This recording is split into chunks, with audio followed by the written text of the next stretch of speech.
ગીર સોમનાથ જિલ્લામાંથી ક્રાઇમ બ્રાન્ચે ઉત્તર પ્રદેશની રાજ્યવ્યાપી ચોરી કરનાર 108 ચોરી કબૂલનાર ગેંગને ઝડપી લીધી।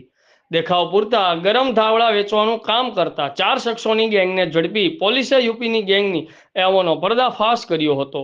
પોલીસે 25,000 રોકડા સહિત બાઇક સાથે 90,000ના મુદ્દામાલ સાથે 4 આરોપી ઝડપી પાડ્યા।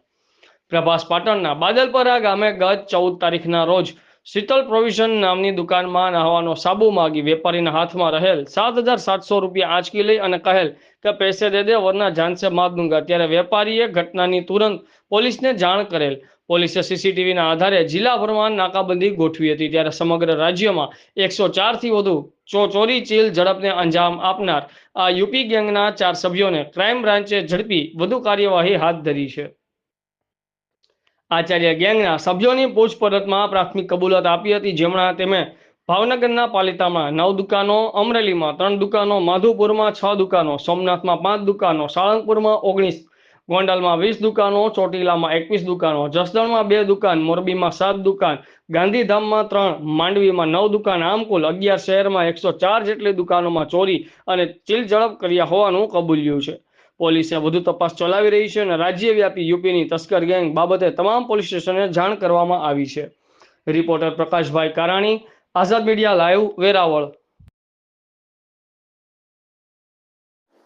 પ્રભાસ પાટણ પોલીસ સ્ટેશનના બાદલપુર ગામે ગઈ તારીખ 14/5/2025ના રોજ એક શીતલ પ્રોવિઝન સ્ટોર નામનું એક જનરલ સ્ટોર આવેલું છે। એ જનરલ સ્ટોરમાં 2 અજાણ્યા ઈસમો મોટરસાયકલ લઈને આવ્યા હતા અને એમણે મોઢા ઉપર માસ્ક બાંધેલ હતો, એમાં જેથી તેમની ઓળખ છતી ન થાય। તે વ્યક્તિઓ પ્રોવિઝન સ્ટોરમાં આવી અને ત્યાંના પોતે એક નાવાના સાબુની માંગણી કરેલ। તે વખતે ત્યાંના જે હતા પ્રોવિઝન સ્ટોરના ડાયાભાઈ, એ પોતે એમને સાબુ આપવા માટે જેવા ગયા અને એ અનુસંધાને એમણે એના પૈસા પણ આપેલા। એ પૈસાના છૂટા આપતી વખતે પોતાનો જે થડો ખોલ્યો એમ તો આ 2 વ્યક્તિઓએ એ પૈસા ઝૂંટવવાનો પ્રયાસ કર્યો એ વ્યક્તિ પાસેથી અને એમાં એક બીજી વ્યક્તિએ આ ડાયાભાઈનું ગળું દબાવી અને એને જાનથી મારી નાખવાની કોશિશ કરી જેવી હતી અને ડરાવી ધમકાવી અને એમની પાસેથી લગભગ 7,700 જેટલા રોકડા રૂપિયા લઈ અને તેઓ મોટરસાયકલ લઈને ફરાર થઈ ગયા હતા। આ જે ઘટના છે એ ઘટના અનુસંધાને જિલ્લા એલસીબીની જે ટીમો છે એ ટીમો અલગ અલગ ટીમો કામે લાગેલી, જે અનુસંધાને ટેકનિકલ સર્વેલન્સ તેમજ હ્યુમન ઇન્ટેલિજન્સ મારફતે એલસીબીને માહિતી મળી કે આ ઘટનામાં કુલ 4 જેટલા ઈસમો સંકળાયેલા છે। જે 4 ઈસમોને હાલ રાઉન્ડ અપ કરી અને કાયદેસરની કાર્યવાહી હાથ ધરી છે। તેમજ આ અનુસંધાને પ્રભાસ પાટણ પોલીસ સ્ટેશનમાં ડાયાભાઈ રામાભાઈ બારડ નામની ફરિયાદ દાખલ કરવામાં આવી છે। જે ફરિયાદ બીએનએસ ની કલમ 307 મુજબ દાખલ કરવામાં આવી છે। હાલ આ 4 આરોપીઓની તપાસ ચાલુ રહી છે। આ જે 4 આરોપીઓ મૂળ ઉત્તર પ્રદેશના વતની છે અને તેઓ છેલ્લા ઘણા સમયથી આણંદના બોરસદ ખાતે રહે છે। તેઓ ત્યાં બોરસદ ખાતે રહી અને ધાબળા વેચવાનું કામ કરે છે, જે ફક્ત એમનો દેખીતો વ્યવસાય છે, પરંતુ એમનું મૂળ કામ આવી ટૂંકમાં જે પ્રોવિઝન સ્ટોર છે ત્યાં જવું અને નાની નાની ચોરી કરવી, નજર ચૂકી અને પૈસા લઈ લેવા અને આ જે રોકડ રકમ એ ભેગી કરે એ 4 વ્યક્તિઓ પોતાના સરખે ભાગે વેચી અને પોતાના સંબંધીઓને એમના ખાતામાં ટ્રાન્સફર કરી દેતા હતા।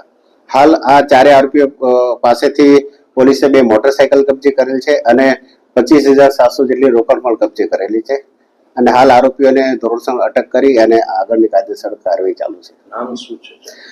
આરોપીઓના 4 આરોપીઓના નામ છે સંજય કુમાર સન ઓફ સુરત ભાણસિંહ જીતુભાઈ બડેરા રાજપૂત, બીજા આરોપી છે વિભાગ સન ઓફ રમેશભાઈ ડબાસ રાજપૂત, ત્રીજા છે વિશાલ સન ઓફ કિશનભાઈ કોહલી રાજપૂત અને ચોથા છે વિજય સન ઓફ રામફલભાઈ ડબાસ રાજપૂત કરીને આ 4 વ્યક્તિઓ છે।